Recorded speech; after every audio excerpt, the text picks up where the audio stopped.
President Grimson, distinguished guests, our geopolitical neighborhood in the Arctic and the North Atlantic has been characterized by security, stability, and prosperity.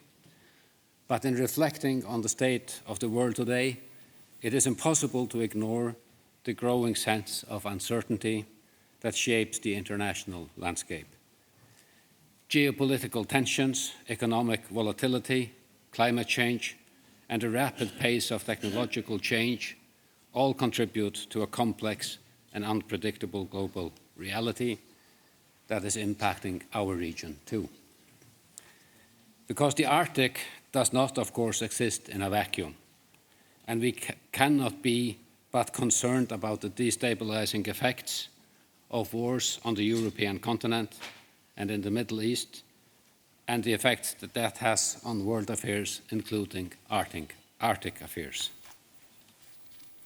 Against this backdrop, I must thank President Ólafur Ragnar Grímsson for his vision and determination in bringing so many people together to create this exciting and indeed necessary international forum.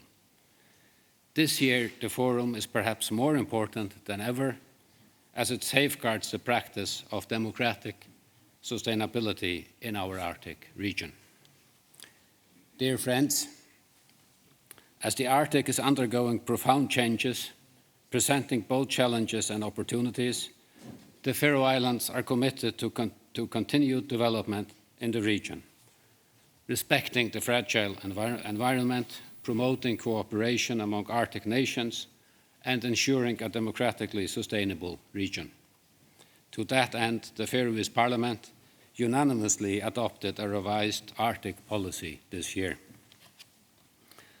Our Arctic policy emphasizes security and stability, scientific research, response preparedness, and responsible resource management.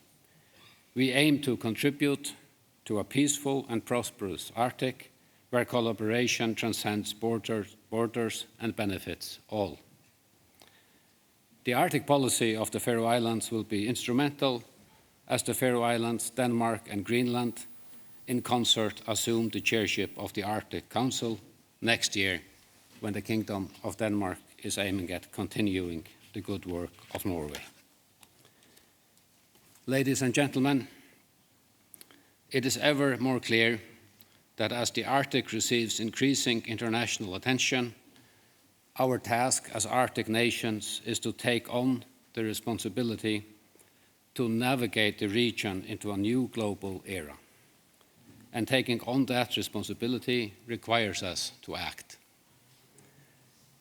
Act to ensure that the Arctic remains a peaceful and stable region. Act to secure economic stability. Act to mitigate the effects of climate change. Act to wisely manage our natural resources. And in essence, to use as a guiding principle the ability that the untamed and often harsh Arctic natural surroundings have taught us to work together across nations to translate challenges into opportunities, to form partnerships that make us stronger and more resilient. The very backbone for this undertaking is the international rules-based order, serving as a cornerstone of global stability. It provides a framework for nations to cooperate, resolve disputes peacefully, and work together towards common goals. The Faroe Islands, despite our size, are resolute in our commitment to upholding this order.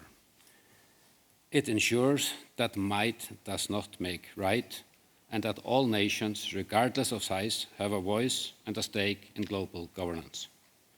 From climate change to global health, from trade to security, multilateral cooperation and adherence to international norms and law are instrumental. We are reminded of the enormous impact over the last decades of the international law of the sea and well-regulated international trade for setting the stage for economic prosperity and international stability, not least in much of the Arctic and the North Atlantic. Dear friends, In a world where uncertainty often breeds fear and division, we must remain steadfast in our commitment to the principles that unite us.